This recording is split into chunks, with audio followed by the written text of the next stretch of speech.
No, sir. Stop. My apologies for interrupting you earlier. I just couldn't stomach the answer that I knew you were going to say. Couldn't stomach the answer. Man, the suffering I'm willing to go through for my people. I'm just letting y'all know how much I love you. So I'm doing part 2 on this video from Larry Elder's interview / debate with the Breakfast Club. And I haven't seen any of this. So this is going to be a live, raw reaction. I took my supplements to make sure my blood pressure was down nice and low. Let's dive in. Headquartered here in New York. 186 Black people were applying for loans for mortgages and didn't get them. And they accused Citicorp of engaging in racism. Citicorp said, no, it's not racism. You have poor credit scores, and we want to make sure we get our money back. Obama joined a bunch of other lawyers, and they sued Citicorp in a class action lawsuit. And Citicorp said, okay, to hell with it. Gave them all loans. They followed them all up. Daily Caller did a few years later. Almost all of them lost their homes. Several of them filed for bankruptcy. One of them even said, when you don't qualify for a loan, maybe we shouldn't get a loan. Well, duh. It wasn't true that Black people were not getting loans. Plus, there are all sorts of Black-owned community banks around the country. And it turns out the turn down rate when you apply for a loan at a community bank was even higher because they had less capital and they couldn't afford to loan money to risky people. It is just not the case that the reason for the plight of the Black community is because people were not lending money to them. It's just not true. That's not true. But hold on a second, Charlamagne. What's not true? You're bringing back facts of 1965, right? Let's talk 2023, right? I said 1995. 1995. We'll talk 2023, right? My son will be successful in real estate and successful in buying a house. You know why? Because his father owns a house. Because his father owns a house, right? But my father, because of you and the drive, because of you and the drive you put into it, did not own houses. Because of you and the drive you put into it. We're not going to have a conversation. You're not even appreciating what you've done to your son. I'm just asking you a question. I just let you speak and I'll let you talk. Okay. We have a conversation. When we talk about it, right, it's harder for our community to get loans, right? And not just because of poor credit scores. It's because of where the areas are. You talked about the Asian community. A lot of the Asian community have their own banks and they're able to process and get their own banks. There's not too many African-American branches that are able to give out money. So that's one. And that goes to the point that Elder was making. It was that there's a different mindset in the Asian community. Entrepreneurship, education, family is respected to a higher degree. As unfortunate as that may sound, but it's just the reality. The work ethic. That's why Black folks can come from Nigeria, various parts of Africa, come here to the United States, and they can flourish. They're not talking about the struggle. They're not sitting over here talking about the man keeping them down. They become doctors, lawyers, pharmacists, nurses, whatever, you name it. That's because they have a different mindset, because education is celebrated to a higher degree. And I'm not saying this is universal, obviously. We know not every Black family has the same mindset. But I can tell you firsthand, neither one of my parents graduated high school. The only time they cared about my grades is when I came home with a bad report card. They weren't on me on a daily basis to study. They weren't pushing me to get additional help when I struggled. They weren't doing that. I could come home, do a little bit of work for a couple of minutes and go outside and play for a couple of hours, and they hardly ever questioned me. One, because my dad, he lived in the house, but he was gone most of the time. And then my mom had other, her mind was in a different place at that time. And then you also have to deal with the reality that sometimes, especially when we're young, that trying to get an education, trying to be educated, trying to educate yourself, trying to get good grades in the Black community is considered trying to act white. I heard that so many times.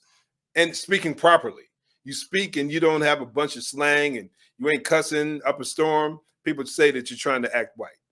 That's a reality within our culture.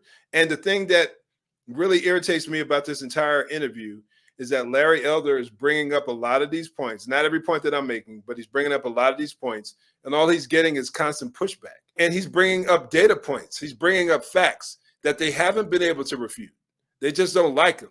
So they'll try to refute it, but then he has a refutation for that second argument, and then they're pretty much lost. And let's talk about getting grants for schools. They're not even giving grants for schools at the rate that they're giving grants for white people. And let's talk about when they talk about entrepreneurship. They are giving so much money to these white and Asian kids and Asian people doing it, and a 1,000 times less than our community. Will you agree to any of that? No, I don't. I don't agree with virtually any of what you just now said. The turn down rate for a white applicant for a mortgage is higher than the turn down rate for a Japanese or a Chinese applicant for a mortgage. Now, are you telling me that banks are discriminating against whites and in favor of Asian Americans? It's because their credit scores are better. They often live below their means. They save more, even when they're making the same amount of money than black people do. If you have poor credit score, you're not going to get a loan. Period. End of statement. Even the head of even the head of Urban League, a black man, once said that if you have poor credit score, you're not going to get a loan. End of statement. Sir, yes. let's just when you were talking about crime, you weren't prepared to talk about disproportion. You talked about how it was more black people that was doing it, and then you talked about how we're the smaller, other population. The same applies also to the loans. It's more white people than it is black people. You seem to pick and choose. I'm talking about the rate. I'm talking about the rate. Whatever it is, the bottom line is it's more white people than it is black people. And so if more black people are not getting loans disproportionately, it's the man just said he's talking about rate. He's talking about the rate. I actually have a screenshot of the average credit score based on ethnic group. And unfortunately, the reality is black folks, our credit score is lower. So what are we going to do with that? What are we going to do with that reality? Do we just reject it because it doesn't fit the narrative? Or do we self-examine and see what it is that we can do to improve? And we all know, I mean, it's like a running joke. I've heard Cedric the Entertainer and probably Bernie Mac back in the day tell jokes about black folks and our credit scores. But yet when it's brought up, like the reality of it is brought up to us, because we know, like a lot of, not everybody, obviously, but there were times in my life where I wasn't thinking about credit. I didn't even know what credit was until I joined the Army and tried to make a couple of purchases. And I was denied because I had no credit. I was in the Army 18, 19 years old and had to look at the man and say, when he told me I was denied getting credit for my apartment, I asked him, what is that? What's credit? My mom and dad never told me, ever. I had to learn about it on my own. I'm sure my story wasn't unique. But when faced with reality, it's so frustrating to see people who don't like when the truth of our plight, our situation is brought up. We want to get pissed off. We want to get irritated. We want to get angry. But the man is bringing up data, like straight up. And here he's talking about the rates. He's not just talking about, well, it happens more white people get approved more simply because they're a greater population. No, he's talking about just in general. No, this ain't me hating on anybody. This is just me trying to keep it as real as possible. You can't make changes if you're constantly rejecting the truth. Seems you don't only want to apply the disproportion to the conversation when it benefits your talking point. I'm not sure you understood. Which is why they said. I'm not sure you understood. I'm not sure you understood my point. That's why I mentioned in 1995 when 186 black people who were not getting loans filed a class action lawsuit claiming that they were denied the loan because of racism. Citicorp said, okay, here are your loans. The reason I wasn't giving you the loans is because we're afraid you weren't going to be able to pay them back. I'm not talking about Fast forward, they weren't able to pay them back, which proves the Citicorp point. I'm not talking about that. I'm not talking about I know that. you're not. Because inconvenient. I'm talking about your response to Envy when you said more white people get approved for loans. Since you like numbers, Washington Post said black Americans have the highest denial rates for purchase and refinance of loans, according to Home Mortgage Disclosures Act. Because of their credit score. And all credit scores are the same. 15% of Hispanic loan applicants were denied, compared with about 11% of white and 10% of Asian applicants with same credit scores. And that's Washington Post, since you love numbers so much, and I know you do love numbers. That's coming from the Washington Post. That's 2023, not 1995. I can show you a study that says the opposite. Let me ask you a question. Yeah. Mr. Elder, Donald Trump, Rudy Giuliani, and I'm pretty sure everybody who just caught a RICO with him in Georgia, they all had fathers. They still ended up in jail. How did that happen? Mm-hmm. Nobody said. Man, I'm telling you, the foolishness flowing from these dudes. No one says that white folks don't ever get locked up. I've never heard him say that.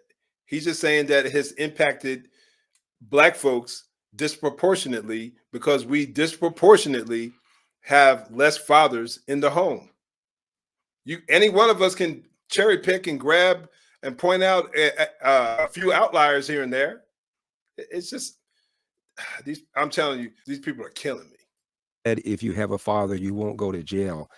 Nobody said if you didn't have a father, you were going to jail. My father never. But guess what you did say, Mr. Elder? I'm sorry, respectfully. May I answer his question? Guess what you did say. May I answer his question? Let him finish his statement, Ted. Okay. My father never knew his biological father. He got thrown out of the house when he was 13 years old. 8th grade dropout, Jim Crow South, Athens, Georgia. Fast forward, my dad cleaned toilets, 2 full-time jobs cleaning toilets when I was growing up. Went to night school to get his GED, and then after that, he went to night school to learn how to operate a small restaurant. Age of 47, my dad saved his nickels and dimes from his job, starts a small restaurant near downtown LA. Fast forward, he retires in his 80s. He owned that restaurant. He owned property next door, plus the house that's still in our family. Not too shabby for somebody who did not know his biological father. It's not a death sentence. You still have choices. It's just much, much more difficult to raise a child on your own. Even Tupac Shakur said, I know for a fact, Tupac, excuse me. I know for a fact, had I had a father, I would have been more confident. I would have been more disciplined. End of quote. Well, how did all those white men end up in jail when they still had fathers? The Trumps and the Giuliani. I'm just asking the question. How did they end up in jail? It's an indictment. They still have a trial to go through. Silly. I want to hear what Larry has to say here in response. Because some people commit crimes. No, sir. Stop.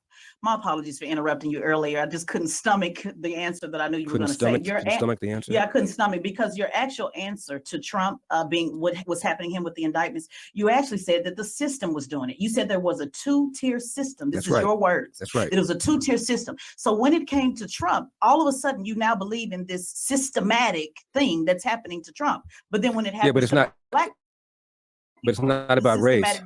It's not no, about I didn't race. ask you that. I asked you, remember I made it easy for you and I took race out of it. Remember I said, I'm just talking about the system.